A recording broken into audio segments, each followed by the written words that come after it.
Hello दोस्तों, नमस्कार। मेरा नाम है रोहित कुमार। आप सभी का स्वागत है हमारे इस यूट्यूब चैनल पे।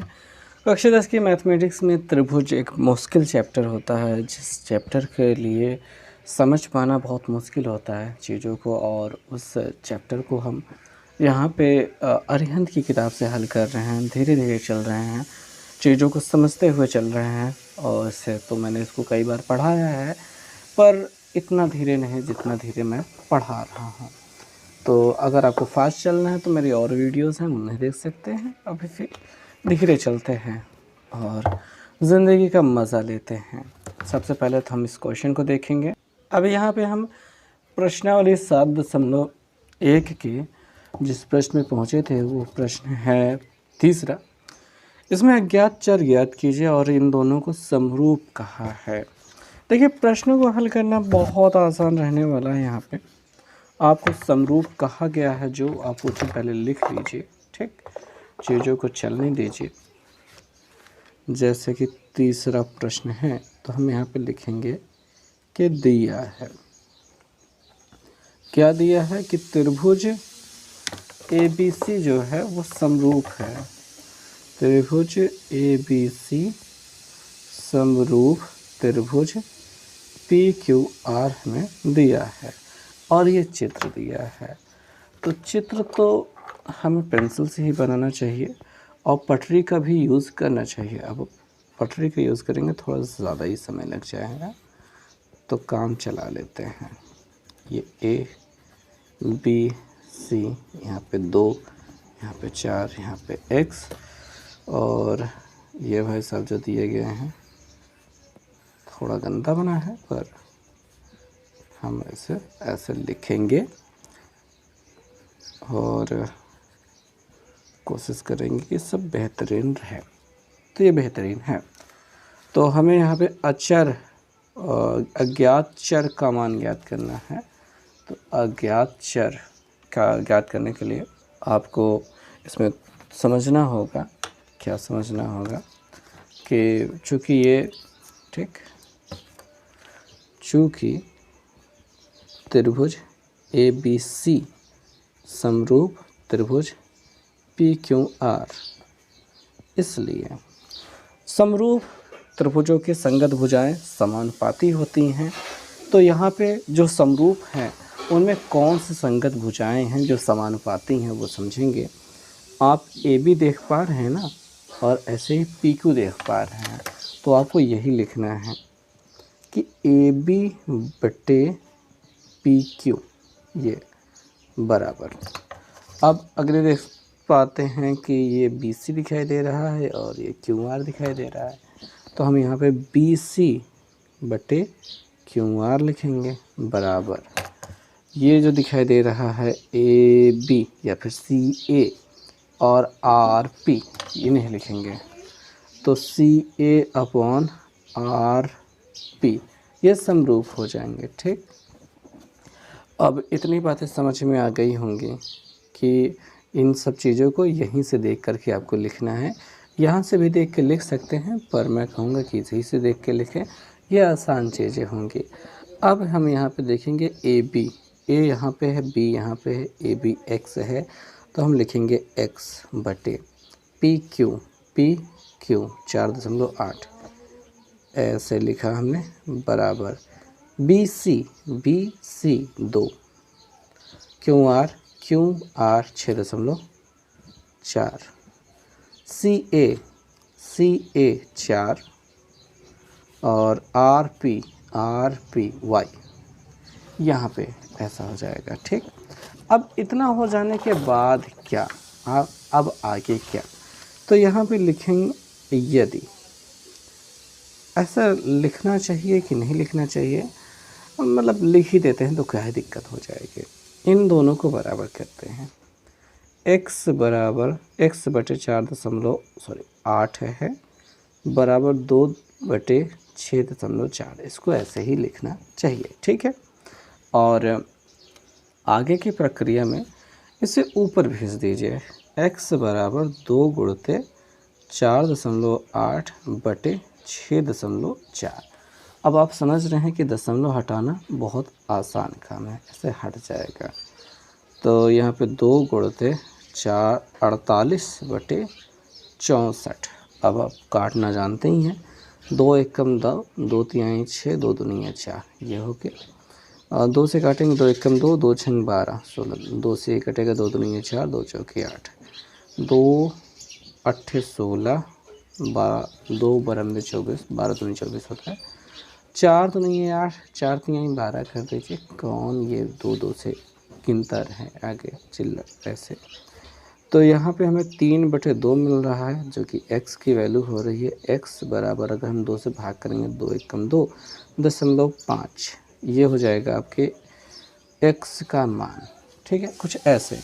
और इसमें आगे क्या करेंगे कि y के मान निकालना, तो इन दोनों को हम बराबर करेंगे। ठीक है, और लिखेंगे कि यदि ये 2/6.4 हैं, इसके बराबर अगर 4/y होगा, तब हमारी वैल्यू क्या होगी। ठीक, तो इसमें होगा ये कि हम तिर्यक गुणा कराएंगे, इसका इधर गुणा कराएंगे तो 2y हो जाएगा, इसका इधर गुणा कराएंगे तो आपको 4 गुणते 6.4 हो जाएगा। इस 2 को नीचे भेज देंगे, तो y बराबर 4 गुणते 6.4/2 हो जाएगा। 2 से काट दीजिए, 2 मिल जाएगा। ठीक, तो y बराबर 2 से गुणा कर दीजिए, 2 चौके 8 और 2 छंग 12, ये y की वैल्यू हो जाएगी। उम्मीद करते हैं आपको चीज़ें समझ में आई होंगी, क्योंकि चीज़ें ऐसे ही चलेंगी और आसान रहेंगे। अब आप समझ सकते हैं इसको कैसे करना है। ये फिगर ऐसे ही बना रहेगा, ये लाइन से आपको जाना है, और इस चीज़ को आप इसके नीचे ही लिखें तो ज़्यादा बेहतर रहता है, या फिर बगल में लिख सकते हैं, कोई बड़ी बात नहीं है, इतना तो समझ में आ ही रहा है।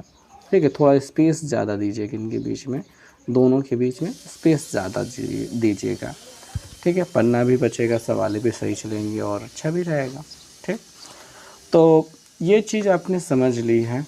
अब हम प्रश्न संख्या 4 को देख सकते हैं, जिसमें चित्र तो दिया गया है कि नहीं दिया गया है, आई डोंट नो, पर इन्होंने कहा है कि दी गई आकृति में, तो जाहिर सी बात है आकृति दी गई होगी। इस पेज पे नहीं, इसके पीछे वाले पेज पे दी गई होगी, बिना उसके तो काम चलेगा नहीं दी गई आकृति में। तो पहले इस क्वेश्चन को देख लेते हैं, और आकृति हम यहाँ देख पाते हैं, पीछे के पेज पे ये बनी हुई है। तो पहले हम क्वेश्चन नंबर डाल देते हैं, जो देखेंगे कुछ इस प्रकार से। हम ये 4 नंबर हमने क्वेश्चन नंबर डाल दिया है। अब यानी कि इसके नीचे हम हल करते जाएंगे। इस फिगर को हम यहाँ बना लेते हैं। ठीक है, और हम यहाँ पे देखिए कुछ इस प्रकार से बना रहे हैं, चीज़ों को समझेंगे। इसी को बनाना है हमको यहाँ पे। ओके, दिखाई दे रहा होगा, क्लियर है, सब सही है, ऑल सेट। ये देखिए थोड़ा सा ऐसे तिरछा तिरछा सा है, ये तिरछा सा ऐसे आया है, ये तिरछा सा ऐसे गया है, थोड़ा सा तिरछा था, मैंने ज़्यादा ही तिरछा बना दिया है। अब इसको मिला देना है, बस पटरी से मिल गया। अब देखेंगे यहाँ पे A B C D है, तो हम यहाँ पे A B C D लिख देंगे। आप इसे पटरी से बनाएंगे तो और ज़्यादा सुंदर रहेगा। ये O है, ये 3.5 सेंटीमीटर है, वो लिखने की जगह नहीं बची है, मैं ऐसे ही लिख दे रहा हूँ, वो हम तो समझ ही जाएंगे। ठीक है, कि सब सेंटीमीटर में है। तो फिगर तो हमने बना लिया है, आई थिंक सब ठीक दिखाई दे रहा है। अब तो क्वेश्चन पे चलते हैं। तो क्वेश्चन में हम ये देख पा रहे हैं, और यहाँ पे जो कुछ भी दिया गया है वो हम लिखते हैं। दिया है त्रिभुज अपने पास OAB है, जो कि समरूप है त्रिभुज OCD के, ये समरूप हैं। और साथ में ये सारी चीज़ें दी गई हैं, जो कि वैल्यू दी गई है वो भी लिख लेते हैं कि AB बराबर 8 सेंटीमीटर है, BO बराबर 6.4 सेंटीमीटर है, OC बराबर 3.5 सेंटीमीटर है, और CD बराबर 5 सेंटीमीटर है, और हमको OA ये याद करना है, OD ये याद करना है। तो इस प्रश्न को हल कैसे करेंगे, हम यहाँ पे इस चीज़ को उतारेंगे, चूँकि triangle OAB similar triangle OCD। और जैसा कि पिछले प्रश्न में हमने किया था कि यहीं से देख करके हम भुजाओं का अनुपात लिखेंगे, तो हमें इसको देखने की आवश्यकता नहीं है, देखेंगे तो मुश्किल में पड़ जाएंगे। तो OA दिखाई दे रहा है बटे OC दिखाई दे रहा है, ऐसे ही आप लिखेंगे। आगे हम करेंगे AB बटे CD, ओके, बराबर OB बटे OD।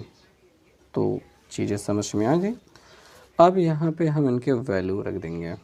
तो OA कितना है, OA तो याद करना है। OC आप देख पा रहे हैं OC जो है 3.5 है। तो हम यहाँ पे लिख देते हैं 3.5 बराबर AB 8 है। फिर CD आप दिखाई दे रहा है, आपको दिखाई दे रहा है 5 है। OB 6.4 है, ओके। और OD ये हमको पता नहीं है, ये हमसे पूछा गया है। अब यहाँ पे लिख लेते हैं यदि इन दोनों के बराबर OA बटे 3.5 बराबर 8 बटे 5, 3.5 को ऊपर भेज देते हैं तो OA बराबर 8 गुणते 3.5 बटे 5 हो जाएगा, ठीक है। और इसमें हम क्या करेंगे, अगर हम यहाँ पे 5 से काट देते हैं तो 5 7 35 हो जाता है, लेकिन दशमलव कुछ इस प्रकार से लगेगा, आपको पता होना चाहिए। एक अंक में दशमलव लगा है, भाग करना आपको सिखाना पड़ेगा मेरे ख्याल से। तो आइए सीखते हैं भाग। 5 से 3.5 में भाग, 5 से भाग करेंगे 3.5 में। तो भैया यहाँ पे दशमलव की पहली वाली जब गिनती लेते हैं तो भाग जाता ही नहीं है, ठीक है। जब भाग नहीं जाता है तो हमें दशमलव के बाद वाली गिनती भी लेनी होती है। तो ऐसे में दशमलव के बाद वाली गिनती लेने के लिए हमको पहले दशमलव लगाना होता है, और 5 7 35 निपट जाता है। अब दशमलव यहाँ पे नहीं लिखा जाता है, दशमलव यहाँ पे लगा चुके हैं ना। 0.7 दिखाई दे रहा है जो कि हमने यहाँ पे लिखा था। अब इसका गुणा कराते हैं, 8 7 क्या हो जाएगा, 56 हो जाएगा। 8 7 56, एक अंक पे दशमलव ही लगाएंगे, ठीक। ये हमारा उत्तर हो जाएगा। और दूसरी तरफ और क्वेश्चन हल करते हैं, इन दोनों को बराबर करते हैं।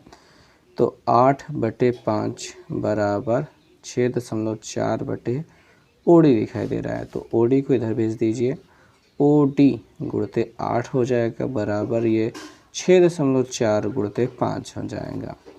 OD बराबर 6.4, ठीक है, गुणते 5 बटे 8 हो जाएगा। 8 से इसको भाग करेंगे तो वही बात हो जाएगी, 8 से 64 को भाग करना, भाग जाएगा नहीं जाएगा। 6 में दशमलव के बाद वाली गिनती लेने के लिए दशमलव लगाना होगा। 8 × 64 निपट गया काम। 0.8 बचा, 8 पंचे 40 होता है, एक अंक पे दशमलव लग जाएगा। OD तो हमको OD बराबर मिल जाएगा 4 सेंटीमीटर। ये का आंसर हो जाएगा। तो उम्मीद है सब कुछ समझ में आ गया होगा कि इस प्रश्न को कैसे करना है।